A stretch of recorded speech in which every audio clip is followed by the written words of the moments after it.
Hello friends, welcome to my channel RPC classes. In this particular video, we will discuss about chapter 1 of information technology subject of CA IPCC, that is business process management and information technology. It is a part 1 video in which we will cover the topics relating to the what is process, what is a business process, what is business process flow, what is BPMS and its benefits, what BPM and its principles and practices, BPM life cycle and theories of process management like Six Sigma and its life cycle, TQM its phases या categories, BPR and its success factor. And the remaining topics will be discussed in the later video or videos. The reason of partitioning the chapter is to make a shorter video rather than making a larger one. At the end of the video, I will provide some basic idea or tricks and shortcuts relating to how we retain IT for a longer period of time. So hope you will enjoy this video, and if you are new to my channel, then do a subscribe and press the bell icon. So चलिए शुरू करते हैं। तो चलिए बात करते हैं कि प्रोसेस क्या होता है। पहली बात, प्रोसेस क्या होता है। प्रोसेस जो होता है वो सीक्वेंस ऑफ इवेंट होता है। सीक्वेंस ऑफ इवेंट्स होता है जिसको नीड होता है, need inputs to produce outputs. तो प्रोसेस क्या होता है। प्रोसेस एक सीक्वेंस ऑफ इवेंट्स होता है, मतलब वो बहुत सारे इवेंट्स मिलके एक प्रोसेस को बनाते हैं। तो प्रोसेस एक सीक्वेंस ऑफ इवेंट होता है जो कि इनपुट्स रिक्वायर करता है कि वो आउटपुट प्रोवाइड कर सके। यानी मानिए अगर आपको एटीएम से पैसे निकालने हैं, तो एटीएम से पैसे निकालने के लिए आपको बहुत सारे प्रोसेस से होके गुजरना पड़ता है। सबसे पहले आप एटीएम में जाते हैं, आप कार्ड को स्वाइप करते हैं, उसके बाद पिन डालते हैं।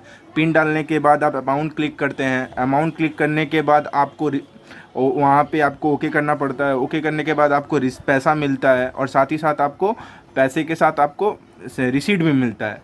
तो ये क्या है, यहाँ पे क्या है, सीक्वेंस ऑफ इवेंट्स हुआ। इसमें बहुत सारे इवेंट्स मिल के एक प्रोसेस को बनाते हैं, जिसको प्रोसेस को पूरा करने के लिए जो इनपुट्स चाहिए, वो प्रोसेस को पूरा करने के लिए जो इनपुट्स चाहिए वो इनपुट्स की ज़रूरतें होती हैं। और वो इनपुट्स जब मिलता है तभी हम लोग आउटपुट प्रोड्यूस कर पाएंगे।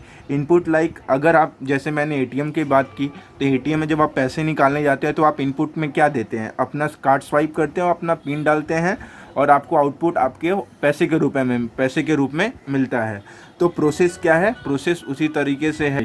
अब दूसरे डिफिनेशन की बात करें तो प्रोसेस क्या है। प्रोसेस जो है वो कोऑर्डिनेटेड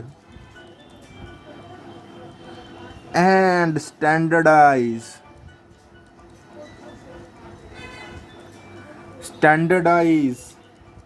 फ्लो ऑफ एक्टिविटी है।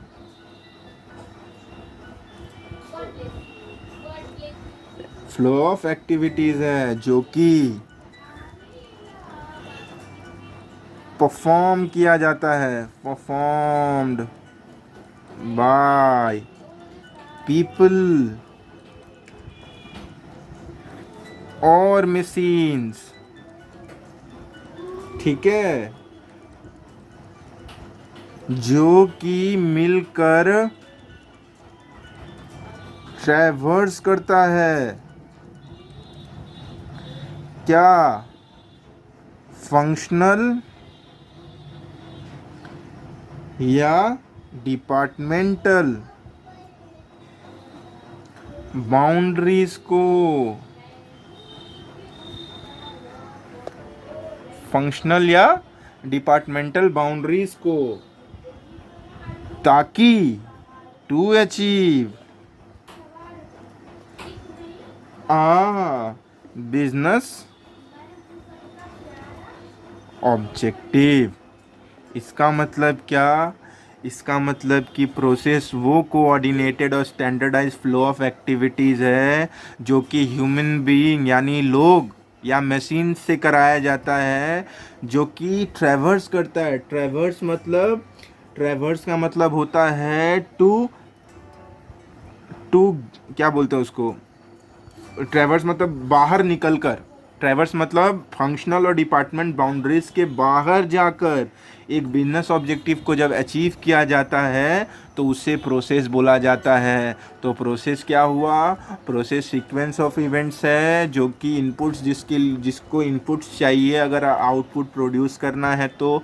और दूसरे डिफिनेशन की बात करें तो वो एक कोऑर्डिनेटेड और स्टैंडर्डाइज फ्लो ऑफ एक्टिविटीज़ है जो कि परफॉर्म किया जाता है पीपल या मशीन्स के द्वारा, जो कि ट्रैवर्स करता है फंक्शनल और डिपार्टमेंटल बाउंड्रीज को ताकि एक बिजनेस ऑब्जेक्टिव को वो अचीव कर पाए।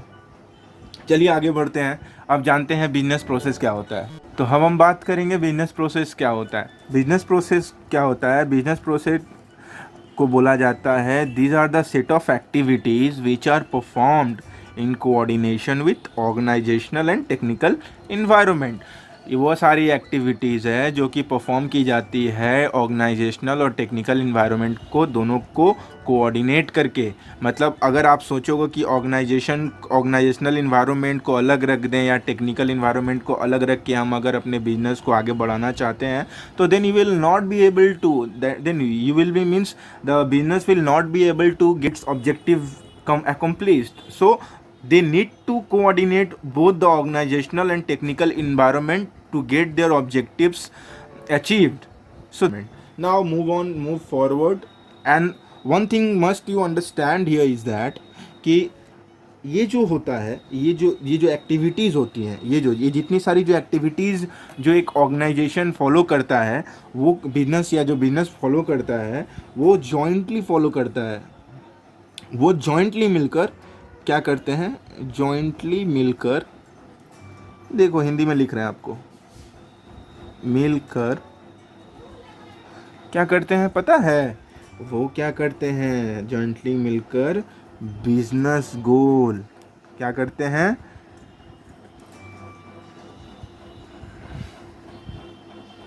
गोल को अचीव करते हैं। समझे, क्या करते हैं, बिजनेस गोल को अचीव करते हैं जॉइंटली मिलकर। ये सारी एक्टिविटीज़ जॉइंटली मिलकर बिजनेस गोल को अचीव करती है। तो अब हमको अगर बिजनेस जो कि बहुत बड़ा एक क्वेश्चन मार्क लगता है कि how to manage the process, how an organization manages a process. So एक ऑर्गेनाइजेशन जब अपने प्रोसेस को मैनेज करता है, बातें होती हैं जिसको हमको जानना बहुत ज़रूरी है। तो चलिए जान लेते हैं क्या होती है वो चीज़, 3 चीज़ें। तो पहला है कि to manage a process, to manage a process there are 3 things to be understood, sorry, आपको 3 चीज़ें करनी पड़ेंगी। पहला, you must define it मतलब प्रोसेस को आपको डिफाइन करना पड़ेगा। दूसरा क्या है, परफॉर्मेंस मेजर,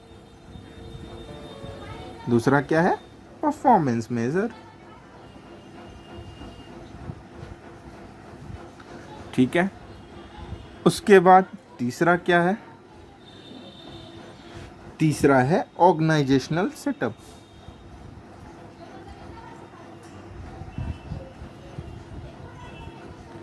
तो इसमें जो बोला गया कि अगर आपको एक ऑर्गेनाइजेशन, एक बिजनेस के प्रोसेस को मैनेज करना है तो पहला स्टेप आपको जो लेना पड़ेगा वो होगा कि आप इसको डिफ़ाइन कीजिए, आप प्रोसेस को डिफ़ाइन कीजिए। प्रोसेस को डिफ़ाइन करना पहला टास्क जो होगा, प्रोसेस को डिफ़ाइन करना होगा। यानी आपको ये बताना पड़ेगा कि आपके जो प्रोसेस है उसमें कितना स्टेप्स है, स्टेप्स इन्वॉल्व्ड, ठीक है। आपको बताना पड़ेगा कि आपका जो प्रोसेस है उसमें कितने स्टेप्स इन्वॉल्व्ड हैं। दूसरा, आपको बताना पड़ेगा कि आप जो प्रोसेस को मैनेज करने वाले हैं उसको आप कैसे मेज़र करेंगे। मतलब आपका एक बार जो प्रोसेस मैप्ड हो गया, आप बता दिए कि आपका क्या क्या स्टेप्स इन्वॉल्व्ड है, आपका जो दूसरा काम होगा मैनेज करने के लिए वो होगा परफॉर्मेंस मेज़र कीजिए। परफॉर्मेंस मेज़र करने का मतलब ये होता है कि आप इस्टेब्लिश कीजिए measurement creates a basis to improve the process. इसका मतलब ये है कि आपको ये देखना पड़ेगा कि what are the processes which need to be measured carefully so that not a single process remain unmeasurable. That means कौन कौन से प्रोसेसेस को मेरे को जो प्रोसेस मैं मैनेज कर रहा हूँ, whether they are able to provide me the outcome for which we are going to manage the process और नॉट। सिंपली कि आप day to day base either आप किसी भी बेसिस पे आपको परफॉर्मेंस मेजर करना है कि मैं जो प्रोसेस मेरा जो प्रोसेस मैं चला रहा हूँ, जो मेरा प्रोसेस काम पे है, जो मेरा प्रोसेस ऑन वर्क है, वो क्या ठीक से काम कर रहा है कि नहीं। अगर ठीक से नहीं काम कर रहा है तो see whether it needs any measurement criteria, और if it does not need then let it be. जैसा काम कर रहा है करने दो, इजंट इट। उसके बाद जो तीसरा है वो है ऑर्गेनाइजेशनल सेटअप। ऑर्गेनाइजेशनल सेटअप का मतलब होता है क्या, आपका जो ऑर्गेनाइजेशन का सेटअप होता है, क्या स्ट्रक्चर जिसको बोलते हैं ऑर्गेनाइजेशन का, वो बहुत बड़ा रोल प्ले करता है आपके प्रोसेस को मैनेज करने में। ठीक है, सो ये बातें थी आप कैसे एक प्रोसेस को मैनेज कर पाएंगे। अब नेक्स्ट मूव ऑन करेंगे हम, जो टॉपिक है वो है बिजनेस प्रोसेस फ्लो। तो चलिए नेक्स्ट टॉपिक पे चलते हैं। इस हम बात कर लेते हैं बिजनेस प्रोसेस फ्लो क्या होता है। As we know business process क्या होता है। एक बिजनेस प्रोसेस, जब अगर एक प्रोसेस को स्टार्ट करना है तो उसके लिए एक इवेंट का होना बहुत ज़रूरी है। साथ ही साथ एक इवेंट जब अकर हो जाता है उसके बाद एक वेल डिफाइंड शुरुआत होनी चाहिए और एक वेल डिफाइंड एंड होना चाहिए, और एक शॉर्टर पीरियड ऑफ टाइम में कंप्लीट होना चाहिए। एक ऑर्गेनाइजेशन एक ऑर्गेनाइजेशन में ज़रूरी नहीं है कि एक ही प्रोसेस हो, उसमें बहुत सारे डिफरेंट काइंड ऑफ प्रोसेसेस होते हैं। जैसे कि अगर हम लोग बोलें तो हो सकता है कि हमको सेल को पूरा करना हो, परचेस ऑफ रॉ मटेरियल हो, हमको एम्प्लॉय को पैसे देने हो, पेइंग वेंडर्स, हमको वेंडर्स को पैसे चुकाने हो, बहुत सारे अलग अलग प्रोसेसेस हो सकते हैं। तो अगर बात करें कि हर एक बिज़नेस जो होता है, हर एक बिज़नेस का जो प्रोसेस होता है वो चाहे डायरेक्टली या इनडायरेक्टली इफ़ेक्ट करता है financial status of the organisation का। एक ऑर्गेनाइजेशन को फिनेंशियल स्टेटस को बहुत आइदर वो डायरेक्टली या इनडायरेक्टली हैम्पर कर सकता है, या चेंज या कुछ भी कर सकता है, इधर बढ़ा सकता है या घटा सकता है। So that are the things which we need to understand. So example के तौर पे लिया जाए तो की बिजनेस प्रोसेसेस जो होता है एक ऑर्गेनाइजेशन में होता है अकाउंटिंग से रिलेटेड, सेल्स से रिलेटेड, परचेस से रिलेटेड। तो चलिए बात करते हैं अकाउंटिंग से रिलेटेड, सेल्स से रिलेटेड और परचेस से रिलेटेड जो जो भी बिजनेस प्रोसेस फ्लो होते हैं वो क्या क्या होते हैं। ठीक है, तो पहला आता है इसमें अकाउंटिंग। ए नंबर अकाउंटिंग, या अकाउंटिंग बोलिए या बुक कीपिंग बोलिए।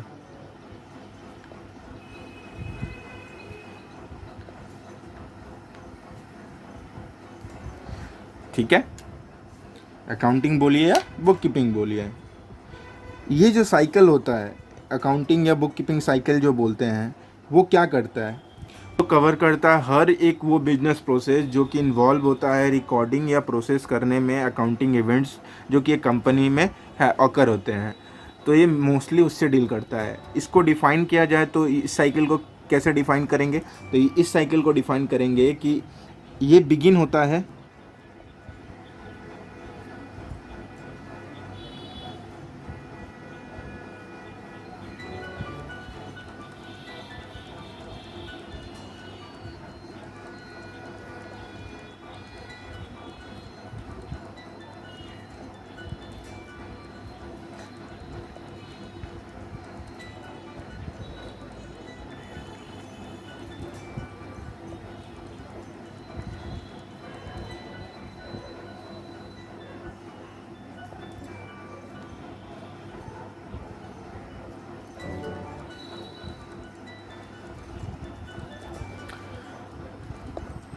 तो ये स्टार्ट होता है, साइकिल को डिफ़ाइन किया गया कि ये स्टार्ट होता है जब एक ट्रांजैक्शन या फिनेंशियल इवेंट अकर होता है, और ये कंप्लीट होता है जब इसको हम लोग फिनेंशियल स्टेटमेंट में इंक्लूड करते हैं। एक टिपिकल लाइफ साइकिल होता है अकाउंटिंग और बुक कीपिंग का, वो मैं आपको बताऊँ।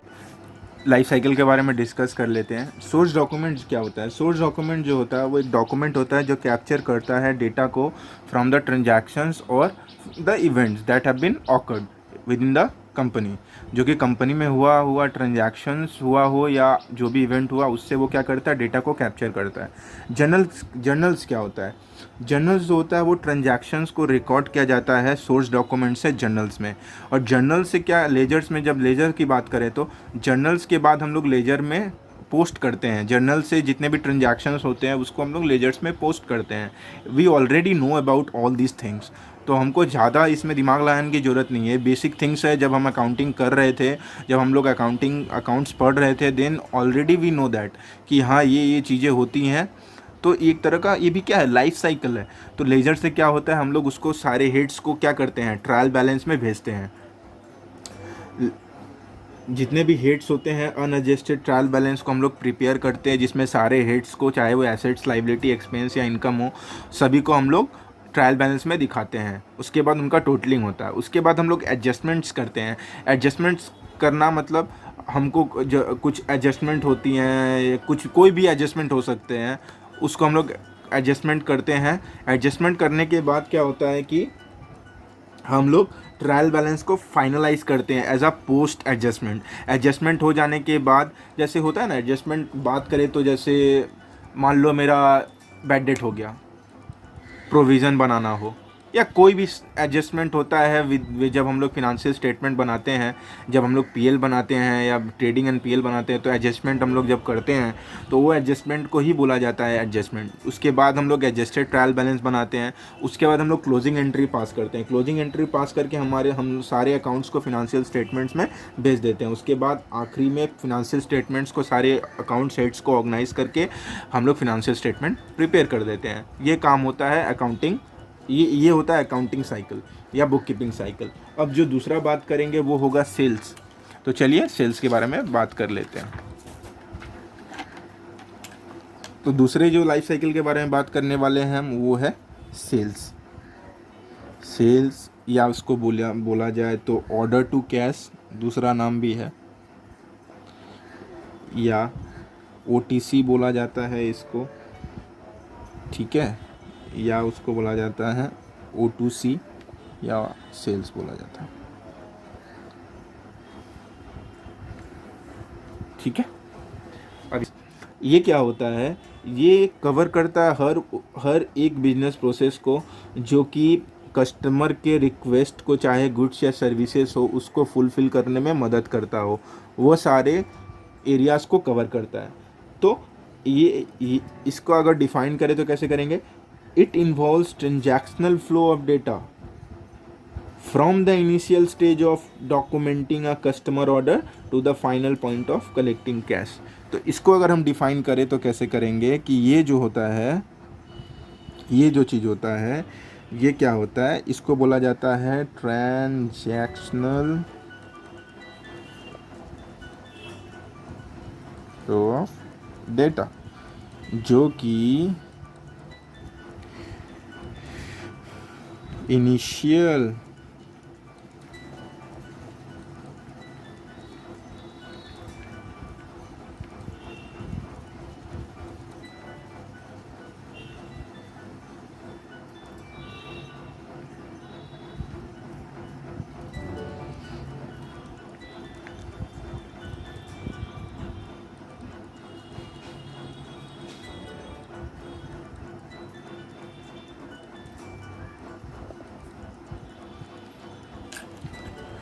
तो इसको डिफ़ाइन किया गया कि एक ट्रांजैक्शनल फ़्लो ऑफ डेटा है, जो कि ट्रांजैक्शनल फ़्लो ऑफ डेटा है फ्रॉम,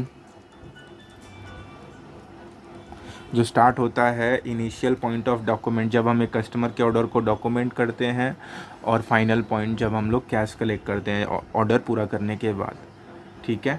चल करते हैं इसके लाइफ साइकिल के बारे में।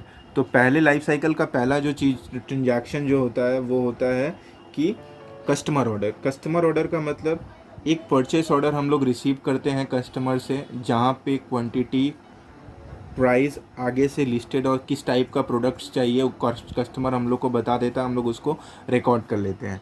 उसके बाद हम लोग रिकॉर्डिंग करते हैं। रिकॉर्डिंग करने का मतलब कि हम लोग पहले आइटम्स चेक करते हैं कि वो आइटम्स है कि नहीं हमारे पास, और कस्टमर का अगर आइटम्स अवेलेबल होता है तो हम लोग क्या करते हैं, कस्टमर के ऑर्डर को बुक कर लेते हैं। उसके बाद करते हैं पिक रिलीज़। जो नेक्स्ट लाइफ साइकिल का जो फेज़ होता है वो होता है पिक रिलीज़। पिक रिलीज़ का मतलब होता है आइटम्स को वेयर हाउस से बाहर निकाल कर शिपिंग एरिया तक भेजा जाता है। स्टार्टिंग एरिया मतलब स्टेजिंग एरिया मतलब वही आपका शिपिंग एरिया तक भेजा जाता है। उसके बाद हम लोग शिपिंग करते हैं। शिपिंग करते हैं मतलब हम लोग आइटम्स को ट्रांसपोर्टेशन कैरियर के ऊपर लोड कर देते हैं ताकि वो कस्टमर तक ले जाके पहुंचा सके। उसके बाद हम लोग इन्वॉइस जनरेट करते हैं और कस्टमर को भेज देते हैं। उसके बाद रिसिप्ट, कस्टमर हमारे जो इन्वॉइस जो हमने भेजा था उसके बिहाफ में हम लोग को अगेंस्ट में हम लोग को पेमेंट करता है, और लास्ट में हम सारे रिसीट्स के पैसे को रिकन्सील करते हैं। ठीक है, एक बैंक रिकन्सिलिएशन बनाते हैं सारे रिसीट्स का।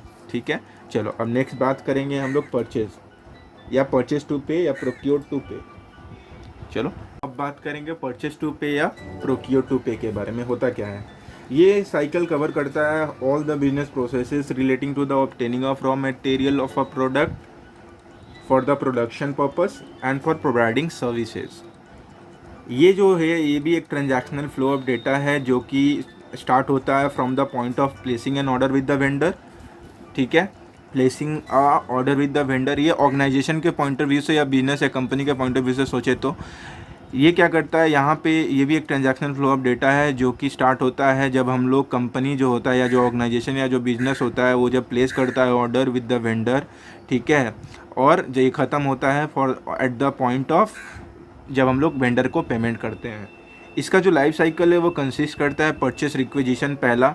तो परचेस रिक्विजिशन का मतलब क्या होता है, ये एक डॉक्यूमेंट होता है, ठीक है, जिसमें हम लोग परचेज डिपार्टमेंट को रिक्वेस्ट करते हैं कि वो एक ऑर्डर प्लेस करे वेंडर के साथ, जिसमें वो एक स्पेसिफाई करे क्वांटिटी कितना लेना है और क्या टाइम फ्रेम होगा जिसके अंदर में हम लोग का ऑर्डर पूरा हो जाएगा, हमारा जो रॉ मटेरियल है वो हम लोग को मिल।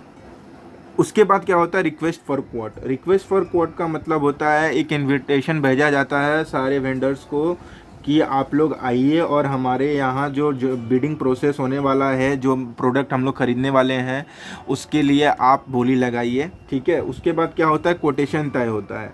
कोटेशन तय होने का मतलब होता है कि जो वेंडर्स होते हैं वो लोग अपने अपने कोटेशंस देते हैं for the supply of products. जिस प्रोडक्ट के बारे ऊपर बिडिंग हुआ है उस प्रोडक्ट के ऊपर वो लोग अपना कोटेशन प्रोवाइड करते हैं।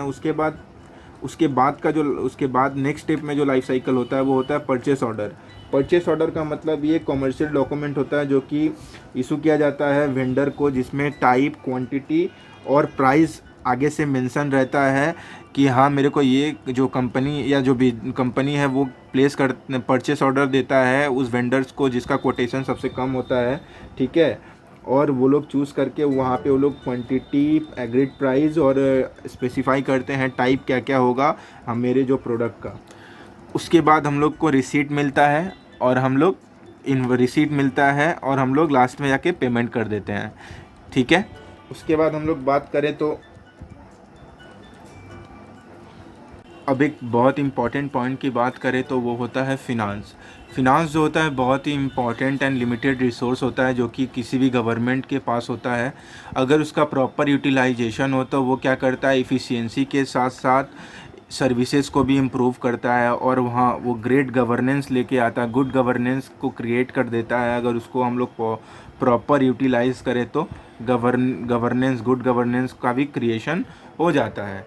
जो चौथा पॉइंट है जो कि हम लोग बात करने वाले हैं वो है बीपीएम, बिजनेस प्रोसेस मैनेजमेंट। चलिए जान लेते हैं बीपीएम होता क्या है। बीपीएम क्या होता है, इसका मतलब होता है अचीवमेंट ऑफ ऑर्गेनाइजेशंस ऑब्जेक्टिव्स। ठीक है, थ्रू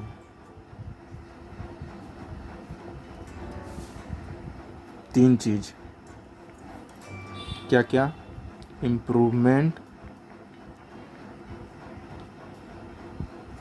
दूसरा मैनेजमेंट एंड तीसरा कंट्रोल कर। ठीक है, क्या सारी चीज़ों को कंट्रोल कर तीनों मिलके किसके बारे में बात कर रहा है, ऑफ essential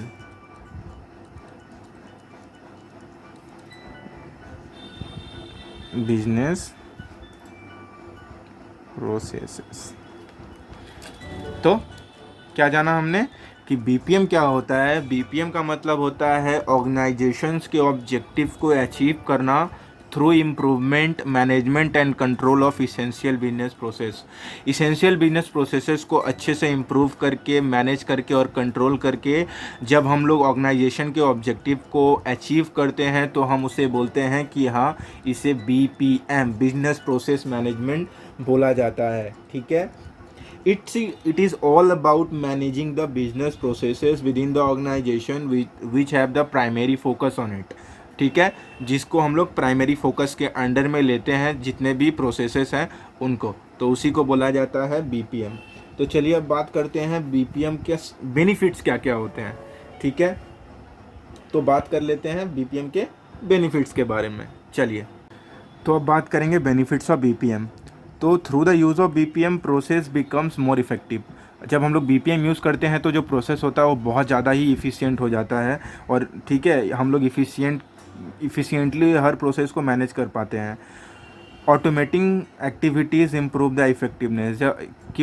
क्योंकि हम लोग बीपीएम जब यूज़ करते हैं तो बहुत सारे एक्टिविटीज़ ऐसी होती हैं जो कि ऑटोमेट हो जाती हैं, जो कि इम्प्रूव कर देती हैं इफेक्टिवनेस को। और उसके बाद क्या होता है कि ये मोर वैल्यू क्रिएट करते हैं विद द लेज़र एफर्ट। जब हम लोग बीपीएम यूज़ करते हैं तो it creates more value with the laser efforts. चलिए अब नेक्स्ट बात करते हैं हम इसके प्रिंसिपल्स एंड प्रैक्टिसेस के बारे में। तो चलिए मूव ऑन, हम बात करेंगे बीपीएम प्रिंसिपल्स एंड प्रैक्टिसेस के बारे में। तो हमने इसको दो भाग में डिवाइड कर लिया, प्रिंसिपल्स एंड प्रैक्टिसेस। तो पहला प्रिंसिपल बोलता है कि प्रोसेसेस आर असेट्स। क्योंकि प्रोसेसेस को एसेट्स इसलिए बोला गया क्योंकि वो लोग वैल्यू क्रिएट करते हैं कस्टमर्स के लिए। सो हमको क्या करना है, उसको मैनेज करना पड़ेगा और कंटिन्यूसली इम्प्रूव करना पड़ेगा। और साथ ही साथ देखेंगे कि जो कोर प्रोसेसेस हैं और जो प्रोसेस हैं जो कि हमको ज़्यादा वैल्यू प्रोवाइड कर रहे हैं कस्टमर्स को, उसको हमको मैनेज करना भी बहुत ज़रूरी है। दूसरा प्रिंसिपल बोलता है कि एक मैनेज प्रोसेस जो होता है, एक मैनेज प्रोसेस जो होता है वो कंसिस्टेंट वैल्यू प्रोवाइड करता है कस्टमर्स को। सो इससे पता चलता है कि अगर हम लोग प्रोसेस को अच्छे से मैनेज करेंगे then it will be able to provide the consistent value to the customers. और ये एक फाउंडेशन क्रिएट करता है ताकि आप प्रोसेस को इम्प्रूव कर पाएँ। ठीक है, प्रॉपर मॉनिटरिंग, कंट्रोलिंग और analysing of business process will also help to improve the business processes. उसके बाद तीसरा बात करें कंटिन्यूअस इम्प्रूवमेंट की, तो कंटिन्यूअस इम्प्रूवमेंट का मतलब होता है, थर्ड प्रिंसिपल बोलता है कि आप अपने प्रोसेसेस को कंटिन्यूअसली इम्प्रूव कीजिए। इसका मतलब होता है कि हमको पता है कि जो natural result of process management होता है वो होता है अवेलेबिलिटी ऑफ प्रोसेस इंफॉर्मेशन। अगर आपको पता है कि आपके पास प्रोसेस का आपको इन्फॉर्मेशन है, आपके पास पूरा इन्फॉर्मेशन है, then you will be able to continuously improve the processes which will help to create or provide the maximum value to the customers. So these are the principles which need to be understood while studying. ठीक है, हम बात करेंगे BPM के practices के बारे में। तो पहला प्रैक्टिस है कि प्रोसेस ओरिएंटेड ऑर्गेनाइजेशन स्ट्रक्चर। इसका मतलब होता है कि हमको पता है कि जो प्रोसेसेस होते हैं किसी भी ऑर्गेनाइजेशन में, उनको कोर एसेट्स माना गया है और वो ग्रेटर वैल्यू प्रोवाइड करते हैं कस्टमर्स को। और साथ ही साथ ये एक एग्जिस्टेंस बेस क्रिएट करते हैं किसी भी ऑर्गेनाइजेशन के लिए। तो it becomes so much necessity for the organisation to manage its core processes more efficiently and improve it as required. So BPM identify करता है 3 types of process oriented structure। Process oriented structure के organisation structure के अंदर में 3 तरह के organisation structure को बनाया गया। पहला है प्रोसेस ऑर्गेनाइजेशन, दूसरा है केस मैनेजमेंट ऑर्गेनाइजेशन एंड तीसरा है आपका horizontal process management organisation. Process organisation में बोला गया कि आपका जो ऑर्गेनाइजेशनल स्ट्रक्चर है, आप उसको प्रोसेस लाइंस जो है आपका जो प्रोसेस हो, काम का प्रोसेस जो चल रहा है उसके साथ उसको अलाइन कर दीजिए।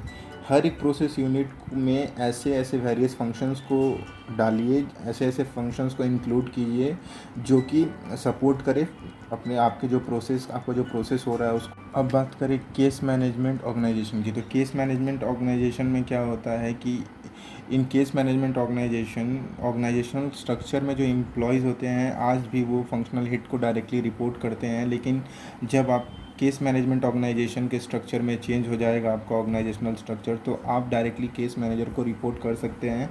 और वो जो केस मैनेजर है उसके पास रिस्पॉन्सिबिलिटी होगा कि वो देखेगा एंड टू एंड प्रोसेस, जो भी इंडिविजुअल केस है उसका एंड टू एंड प्रोसेस को देखेगा, ठीक है, और आपको रिड्रेसल देगा। हॉरिजॉन्टल प्रोसेस मैनेजमेंट ऑर्गेनाइजेशन में क्या है कि ये जो ऑर्गेनाइजेशन होता है वो एक प्रोसेस ओनर को क्रिएट करता है जो कि रिस्पॉन्सिबल होता है आपके कोर प्रोसेसेस को देखने के लिए, आपके कोर प्रोसेसेस को देखने के लिए।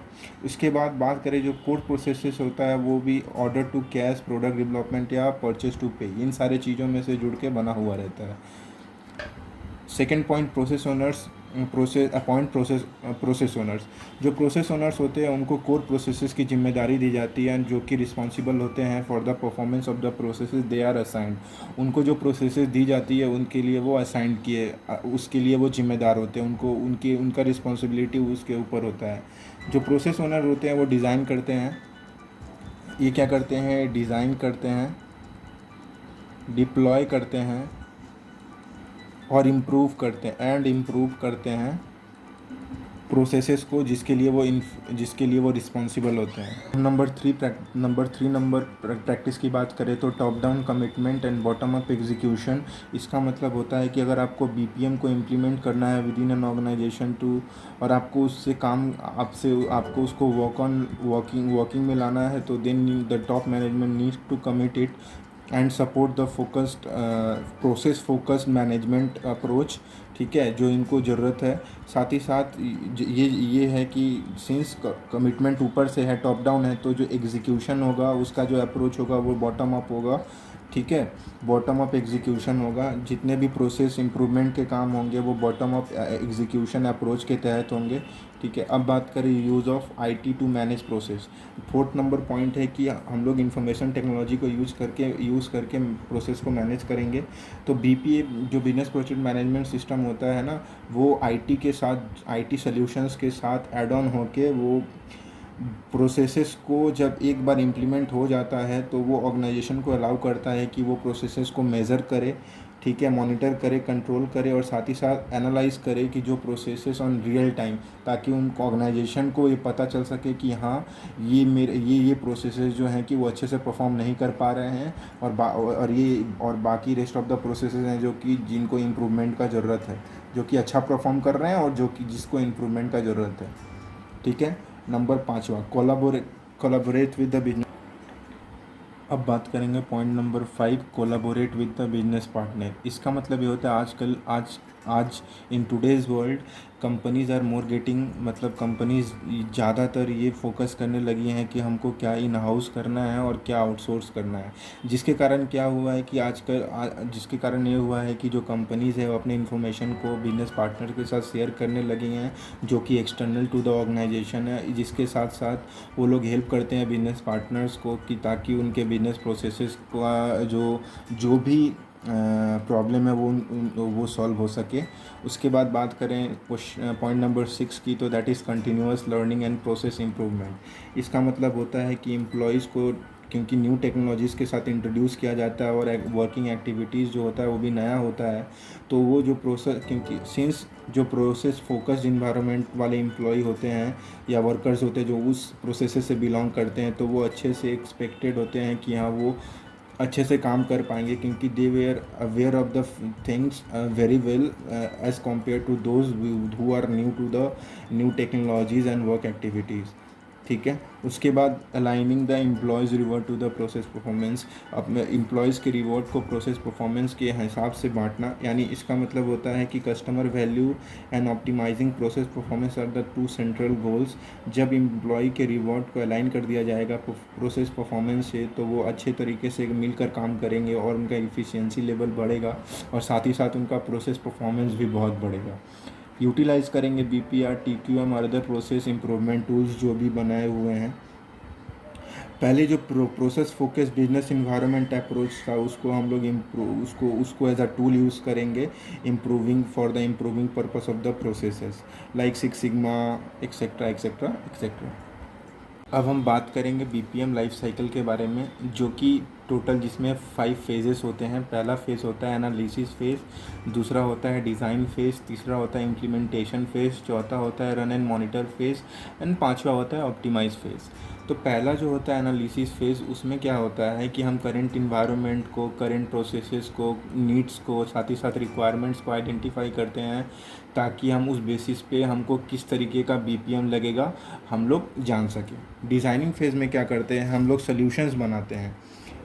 इन डिज़ाइनिंग फेज़, ठीक है, हम लोग क्या करते हैं, हम लोग कर इवैल्यूएशन ऑफ पोटेंशियल सॉल्यूशन,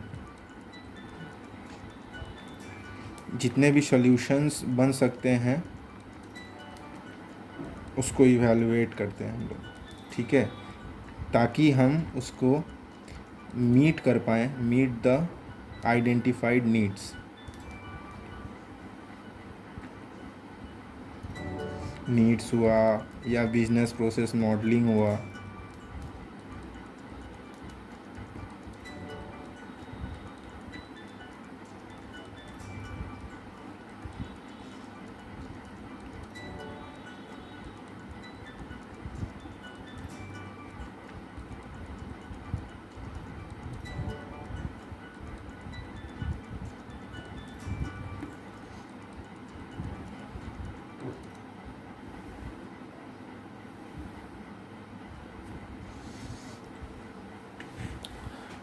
तो दूसरा फेज़ में हमको बोला डिज़ाइन फेज़। तो डिज़ाइन फेज़ में क्या करना पड़ता है, we will evaluate the potential solutions available to meet the identified needs, business process modelling या बिजनेस प्रोसेस डिज़ाइनिंग।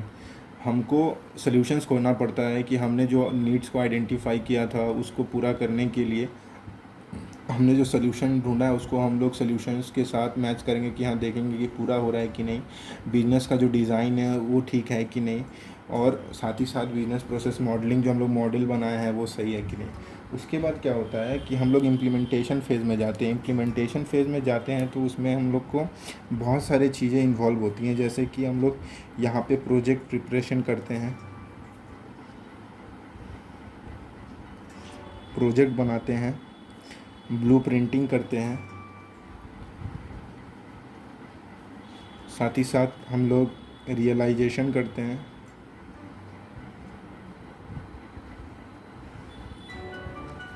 उसके बाद हम लोग फाइनल प्रिपरेशन करते हैं, उसके बाद हम लोग गो लाइव एंड सपोर्ट करते हैं। इसका मतलब होता है क्या, इम्प्लीमेंटेशन फेज़ में हम लोग क्या करते हैं, हम लोग एक प्रोजेक्ट प्रिपरेशन करते हैं, प्रोजेक्ट बनाते हैं कि हमको ये बीपीएम, हमको इस टाइप का हमको सिस्टम चाहिए, ठीक है, उसका ब्लूप्रिंट बनाते हैं, उसके बाद रियलाइज़ करते हैं, साथ ही साथ फाइनल प्रिपेयर के बाद में हम लोग उसको इम्प्लीमेंट करते हैं, साथ ही साथ सपोर्टिव होता है, देखते हैं कि वो सही काम कर रहा है कि नहीं, उसकी सही से है वो उस इन पर्टिकुलर ऑर्गेनाइजेशन के लिए सही है कि नहीं। उसके बाद हम बात करें तो रन एंड मॉनिटर फेज़ में, तो रन एंड मॉनिटर फेज़ में क्या होता है कि हम बिजनेस प्रोसेस को एग्जीक्यूट करते हैं और डिप्लॉय करते हैं। इसमें हम लोग क्या करते हैं, जो बिजनेस प्रोसेस होता है ना उसका एग्जीक्यूशन करते हैं और डिप्लॉयमेंट करते हैं, एंड साथ ही साथ मॉनिटर करते हैं।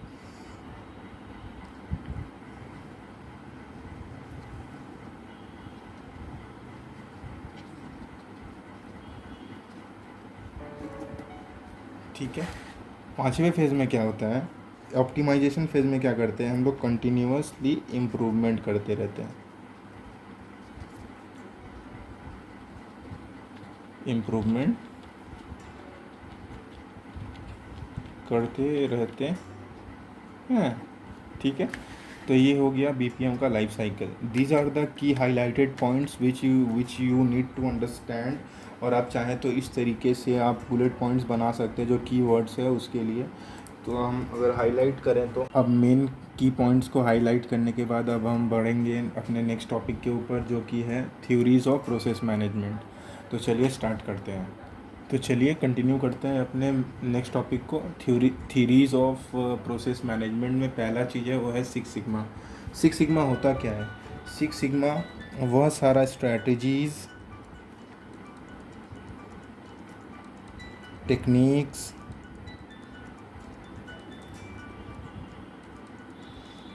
एंड टूल्स है, tools which are used to improve the process। ठीक है, तो सिक्स सिग्मा वह सारा स्ट्रैटेजीज, टेक्निक्स या टूल्स है जिसको यूज़ किया जाता है ताकि हम लोग प्रोसेस को इम्प्रूव कर पाएँ। इसका मेन मकसद जो होता है वो होता है improving the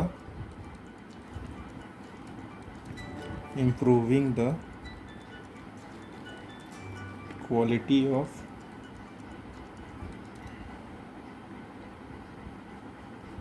process outputs by identifying and removing, जो कि कीवर्ड्स हैं, removing the cause of defects and minimising the variability of manufacturing and business processes।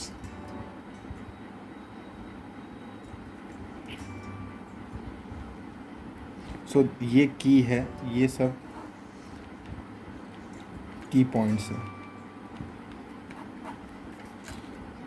अगर आप इतना ही लिखेंगे तो आपको पूरा मार्क्स मिल सकता है। ठीक है, इसका जो फेजेस होता है सिक्स सिग्मा में, जो लाइफ साइकिल होता है उसको हम लोग बोलते हैं, सिक्स सिग्मा लाइफ साइकिल को हम लोग बोलते हैं DMAC।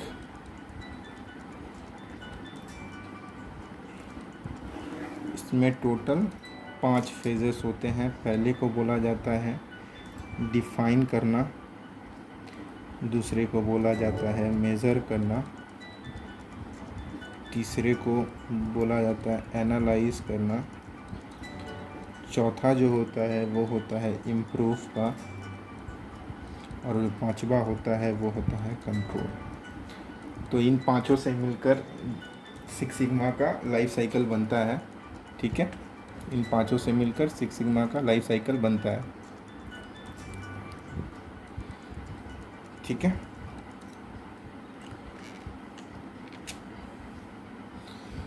तो पहला जो डिफाइन फेज़ है वो बोलता है कि आपको कस्टमर को आइडेंटिफाई करना पड़ेगा। ये बोलता है कि, तो पहला फेज़ बोलता है जो कि है डिफाइन, कि इसमें आप कस्टमर्स को आइडेंटिफाई करेंगे, customer and their needs are identified. ठीक है, उनके रिक्वायरमेंट्स को, उनके नीड्स को आइडेंटिफाई किया जाता है। मेजर फेज़ में क्या होता है कि जो एग्जिस्टिंग जो प्रोसेसेस होते हैं ना, एग्जिस्टिंग जो प्रोसेसेस होते हैं उनको मेजर्ड किया जाता है। ठीक है, ताकि वो लोग फैसिलिटेट कर पाएँ द फ्यूचर कंपैरिजन।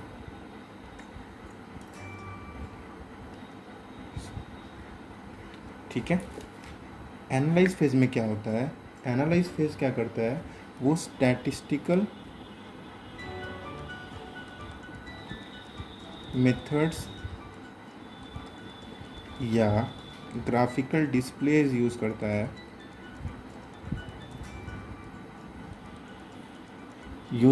है। ठीक है, ताकि possible as well as root cause मालूम हो सके। ठीक है, थोड़ा कट रहा है, 1 मिनट वेट करिए ताकि मालूम हो सके। टेक्निक यूज़ किया जाता है। उसके बाद एनालाइज फेज़ हो गया। अब इम्प्रूवमेंट फेज़ में क्या होता है कि सोल्यूशन अल्टरनेटिव जो होता है, सब की पॉइंट्स है, कीवर्ड्स है, आप चाहें तो लिख सकते हैं। जो सोल्यूशन अल्टरनेटिव्स है उसको जेनरेट किया जाता है, जनरेटेड, ठीक है, ताकि to fix the root cause of defect, या रूट कॉज ही रखो या डिफेक्ट का रूट कॉज। ठीक है। उसके बाद कंट्रोल फेज़ में क्या किया जाता है कि प्रोसेस को स्टैंडर्डाइज कर, जो प्रोसेस होता है ना, प्रोसेस को पहला स्टैंडर्डाइज किया जाता है, साथ ही साथ डॉक्यूमेंट किया जाता है, ताकि आगे आने वाले कोई ही आगे आगे चल के ये काम में आ सके। ठीक है, आगे चल के अगर हम मुझे कुछ वेरिएशंस लाना पड़े तो मैं वो डॉक्यूमेंटेशन के हिसाब से जो मैंने डॉक्यूमेंट किया वो मैं कर पाऊँ। ठीक है, तो ये हुआ ख़त्म मेरा 6 सिग्मा। अब हम बात करेंगे TQM के बारे में। अब हम बात करेंगे पॉइंट नंबर बी, TQM के बारे में, टोटल क्वालिटी मैनेजमेंट।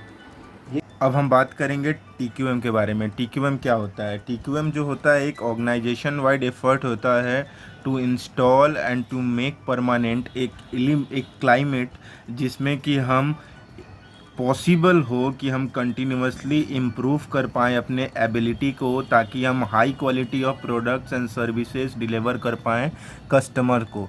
तो उसको बोला जाता है TQM।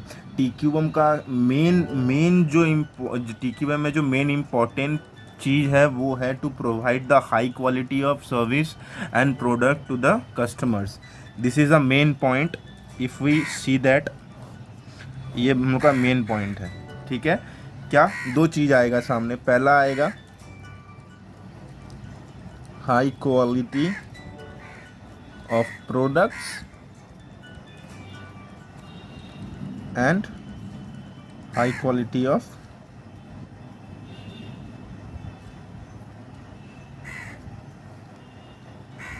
सर्विसेज। ओके, तो एक दो। उसके बाद बात करेंगे हम इसके लाइफ साइकिल के बारे में। लाइफ साइकिल बोलिए या फेजेस बोलिए या कैटेगरीज बोलिए, फेजेस बोलिए या कैटेगरीज बोलिए, इसके बारे में बात करेंगे। ये टोटल 4 होता है। एक होता है प्लान, दूसरा होता है डू, तीसरा होता है चेक और चौथा है एक्ट। हम लोग अब इसके बारे में डिस्कस करेंगे। तो प्लानिंग फेज़ में बोलता है क्या कि आपको जो पीपल है ना, जो लोग हैं, वो अपने प्रॉब्लम्स को, पीपल डिफाइन देयर प्रॉब्लम्स, जो कि उनको एड्रेस करवाना है, टू बी एड्रेस्ड। ठीक है, पीपल क्या करते हैं, अपने प्रॉब्लम्स को डिफाइन करते हैं जिसको वो एड्रेस करना चाहते हैं, रिलेवेंट डेटा कलेक्ट करते हैं,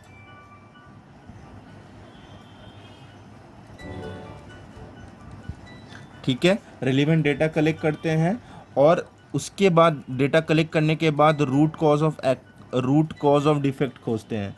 रूट कॉज ऑफ डिफेक्ट या रूट कॉज ऑफ प्रॉब्लम को खोजते हैं कि मेरा रूट कॉज ऑफ प्रॉब्लम क्या है।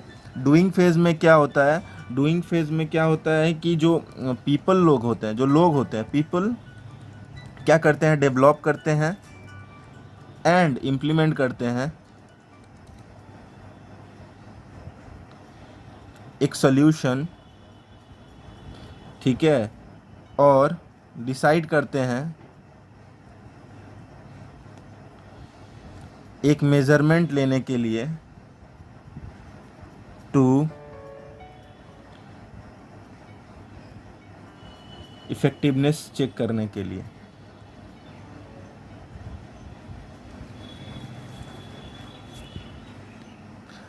तो डूइंग फेज़ में क्या होता है, जो लोग होते हैं वो खुद ही डेवलप करते हैं और इम्प्लीमेंट करते हैं एक सॉल्यूशंस को, ठीक है, ताकि वो डिसाइड कर पाएँ कि जो हम लोग मेज़रमेंट लेने वाले हैं वो कितना इफ़ेक्टिव है कि कितना नहीं है, ठीक है।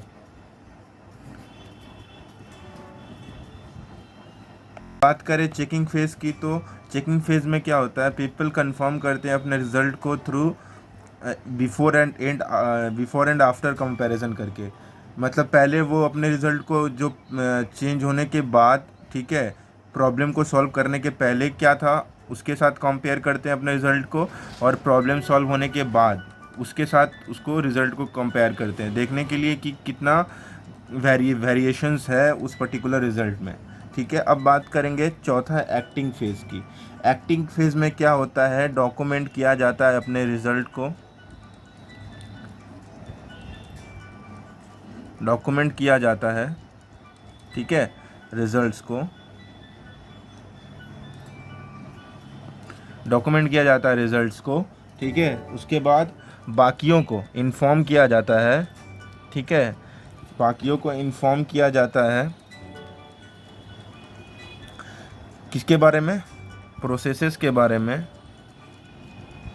ठीक है, प्रोसेस के बारे में, यानी जो कि चेंज हुआ है, जो कि चेंजेस हुआ है, जिस प्रोसेस में चेंज हुआ है उसके बारे में बाकियों से बात की जाती है, और रिकमेंड किया जाता है, और रिकमेंड किया जाता है, ठीक है, किस बारे में, जो प्रॉब्लम्स अभी भी एड्रेस करना बाकी है,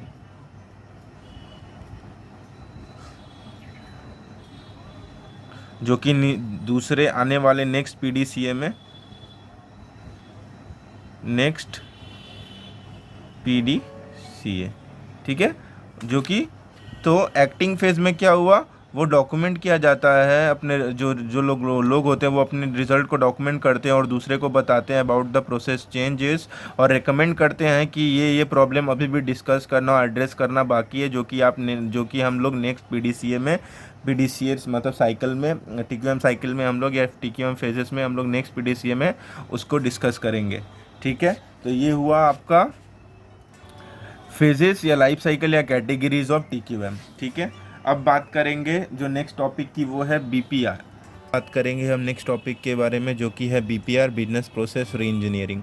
तो पहला बात करेंगे बीपीआर होता क्या है। तो बीपीआर जो होता है वो होता है एक fundamental rethinking and radical redesign. किसका, ऑफ प्रोसेसेस, ठीक है, जिसको अचीव करना है, ठीक है, जो अचीव करेगा क्या, ड्रामेटिक इम्प्रूवमेंट, ठीक है, किस तरीके से, इन क्रिटिकल या कॉन्ट्राडिक्टरी, सॉरी कंटेम्पररी, ठीक है, मेजर्स के थ्रू, किस मेजर्स को, परफॉर्मेंस, जैसे मेजर्स ऑफ परफॉर्मेंस, जैसे cost, quality and service and speed, ठीक है। अब जान लेते हैं इसका डिफिनेशन पूरा एक्चुअल में बोलता क्या है। तो बीपीआर बोलता है कि बीपीआर एक फंडामेंटल रीथिंकिंग है और रेडिकल रीडिज़ाइनिंग है, किसका, प्रोसेसेस का, to achieve dramatic improvement in critical या कंटेम्पररी मेजर्स के थ्रू, किसका? Performance, performance such as cost, quality, service और स्पीड को लेके। ठीक है, तो अब जान लेते हैं कि ये जो हम लोग जो मेन जो चीज़ें हैं, जैसे है फंडामेंटल रीथिंकिंग, रेडिकल रीडिज़ाइनिंग, और साथ ही साथ जो फेवरेट ड्रामेटिक इम्प्रूवमेंट, इस पॉइंट्स का मतलब होता क्या है। ठीक है, तो पहला जो है वो है फंडामेंटल रीथिंकिंग।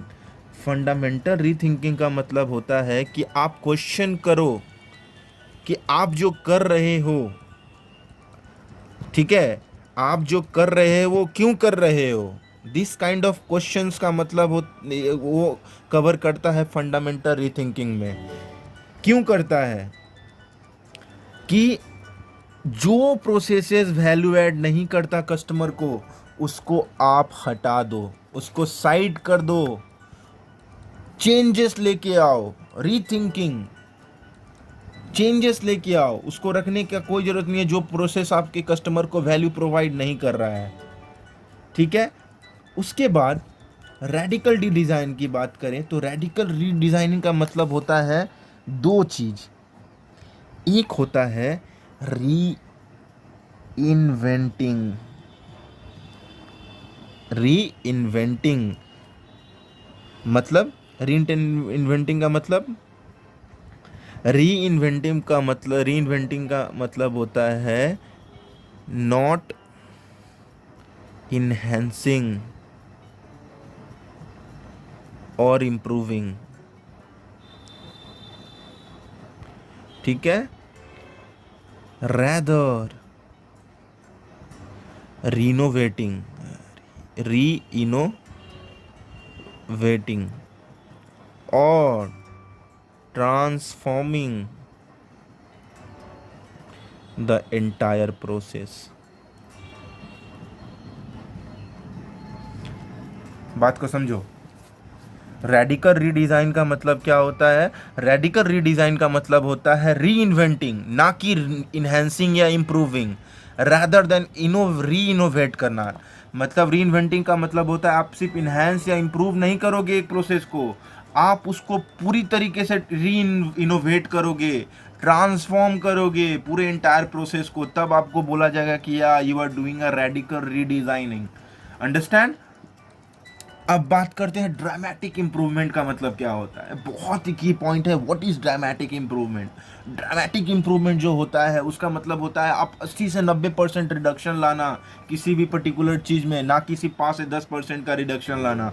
जैसे हम पॉसिबल मेजर्स को लेकर अपने प्रोसेस को इतना इम्प्रूव कर लेंगे, ऐसे ब्रेक थ्रूज के कारण यूज़ करके हम अपने प्रोसेस को इम्प्रूव कर लेंगे कि वो हमको 5 से 10% ही नहीं बल्कि 80 से 90% का अचीवमेंट और इम्प्रूवमेंट आउटकम देगा। अब मेरे प्रोसेस को इतना इफ़िशियंट बना देगा कि वो ड्रामेटिक इम्प्रूवमेंट क्रिएट कर देगा पूरे, और वो प्रोसेस मेरी जो ओवरऑल ऑब्जेक्टिव है उसको पूरा कर देगा, and that is providing the best quality and to provide the best outcome for the customers. समझे ये बात को। करते हैं कि बीपीआर के सक्सेस फैक्टर क्या होते हैं। बीपीआर के सक्सेस फैक्टर्स क्या क्या हैं।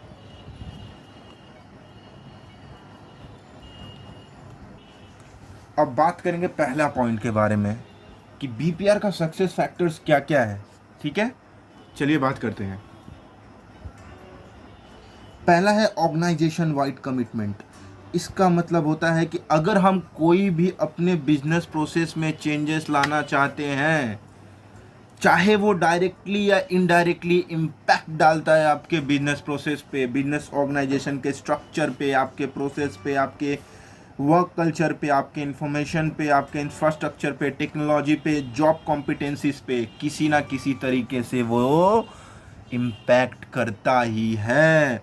सो अगर आपको कोई चेंजेस लाना है, if you are committing that you will going to change the, you are going to make changes, then you have to do organization wide, and commitment must be made organization wide। एक strong leadership की ज़रूरत पड़ती है उसके लिए। अगर आपको ये करना है तो then you need a strong leadership quality. Understand? और एक बात इसमें मैं ऐड करूंगा, जो टॉप मैनेजमेंट जो होता है वो उसको ज़्यादा इसके ऊपर ध्यान रखना पड़ता है, क्योंकि टॉप मैनेजमेंट सिर्फ चेंज को रिकग्नाइज नहीं करता। वो ये नहीं बोलता कि आपको क्या मतलब चेंज होगा, लेकिन वो ये भी बताएगा कि चेंज किस लिए होगा, क्या ज़रूरत है चेंज होने का। और वो हर एक इफेक्टेड ग्रुप को, जो उससे अफेक्ट हुआ है, हर एक ग्रुप के साथ वो बातचीत करेगा और वो बताएगा कि जो हम लोग चेंज लाने वाले हैं वो आपको ही बेनिफिट पहुंचाएगा और किसी को बेनिफिट नहीं पहुंचाएगा। So it needs organisation wide commitment. Understand? बहुत ही इंपॉर्टेंट पॉइंट है ये। बात करें बीपीआर टीम कॉम्पोजिशन की, जो दूसरा सक्सेस फैक्टर है किसी भी बिजनेस प्रोसेस री इंजीनियरिंग का, वो है बीपीआर का टीम कॉम्पोजिशन। बीपीआर के अंडर में एक टीम बनाया जाता है जो कि रिस्पॉन्सिबल होता है डिसीजंस लेने के लिए, जो बीपीआर प्रोजेक्ट है उसको फॉरवर्ड ले जाने के लिए, आगे ले जाने के लिए, और रिकमेंडेशंस देने के लिए कि हाँ these are the areas where we need to change and where the change is needed।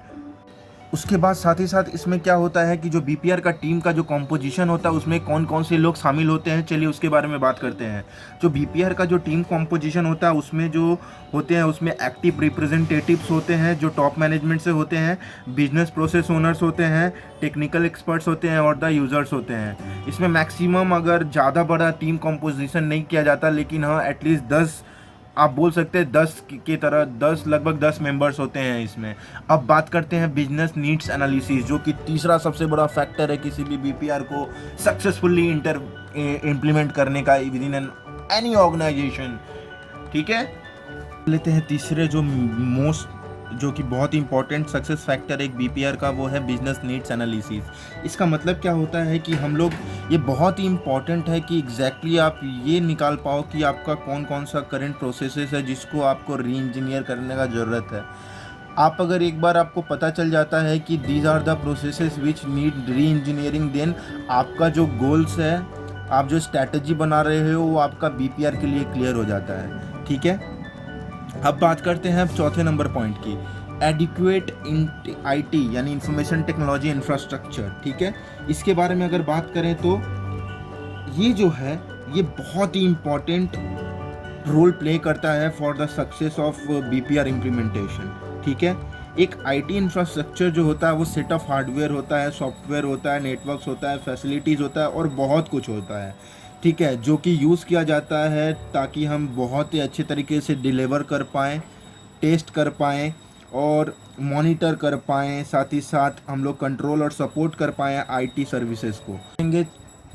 पाँचवें नंबर पॉइंट की जो है इफ़ेक्टिव चेंज मैनेजमेंट। इसका मतलब क्या होता है, एज हमको पता है कि बीपीआर का मतलब ही होता है चेंजेस लाना। ठीक है, तो जब भी कभी चेंजेस आता है तो वो क्या होता है, जो चेंजेस आता है उसमें किस में चेंजेस आता है, पीपल के बिहेवियर में, उनके कल्चर में, प्रोसेसेस में चेंजेस आते हैं और टेक्नोलॉजिकल चेंजेस आते हैं। तो एक जो आपका रेजिस्टेंस रह जाता है, जो कि आप जो पहले से आप जो काम कर रहे होते हो जिस तरीके से, अगर वो चेंज हो जाए तो वो बहुत ही ज़्यादा नेगेटिव इम्पैक्ट डाल सकता है एक ऑर्गेनाइजेशन में। तो जो ऑर्गेनाइजेशन है या जो मैनेजमेंट है ऑर्गेनाइजेशन का, उनको ये उनके लिए क्रूशियल पॉइंट बन जाता है कि वो इसको बहुत ही इफेक्टेसी से, इफ़ेक्टिवली एंड स्मूथली उसको मैनेज करें ताकि कोई नेगेटिव इम्पैक्ट ना पड़े ऑर्गेनाइजेशन के ऊपर।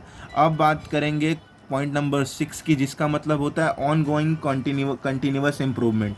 इसके आपको जो टॉप पॉइंट है उसी से आपको पता चल जाएगा इसका मतलब क्या होता है कि जो बीपीआर होता है ना, एक ऑन गोइंग प्रोसेस होता है। हमको पता है कि ये ओवर अ पीरियड जाके पूरा बीपीआर प्रोसेस कंप्लीट होता है।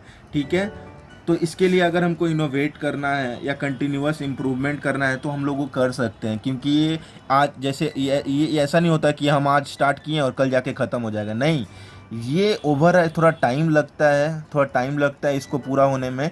तो आप उसके अंडर उस पीरियड में अगर आप चाहें तो चेंजेस कर सकते हैं या इनोवेशन कर सकते हैं आपके हिसाब से। ठीक है, तो ये था आज का पूरा वीडियो पार्ट 1। अगर आपको पूरा वीडियो दे, आपको बाकी जो इस चैप्टर से रिलेटेड टॉपिक्स है उसके लिए आपको दूसरे जो नेक्स्ट आने वाले वीडियो या वीडियोस हैं मेरे, वो उसको आपको देखना ही पड़ेगा, ताकि आपको बहुत अच्छे से ये चीज़ समझ आए कि मैं कैसे आईटी एक्चुअल में कैसे याद रख पाता हूँ चीज़ों को। ठीक है, तो होप करता हूँ आपको ये वीडियो बहुत ही अच्छा लगा हो। अगर अच्छा लगा हो तो, या कोई कोई ऐसा पॉइंट हो जहाँ पे आपको समझ में ना आया हो, तो आप ज़रूर कमेंट करें। ठीक है, और कमेंट करें ज़रूर, ताकि मुझे भी पता चल जाए कि मैं जो कर रहा हूँ उसमें कहीं मेरा कोई कोई कुछ प्रॉब्लम्स तो नहीं है, डिफेक्ट्स तो नहीं है, मैं कुछ ऐसा तो गलत चीज़ तो नहीं बोल दिया। तो आप उसको कमेंट करके ज़रूर बताएं और मैं उसका रिस्पॉन्स ज़रूर करूँगा। होप करता हूँ आपको ये वीडियो बहुत अच्छा लगा होगा। आप ज़रूर बहुत अच्छा लगा होगा।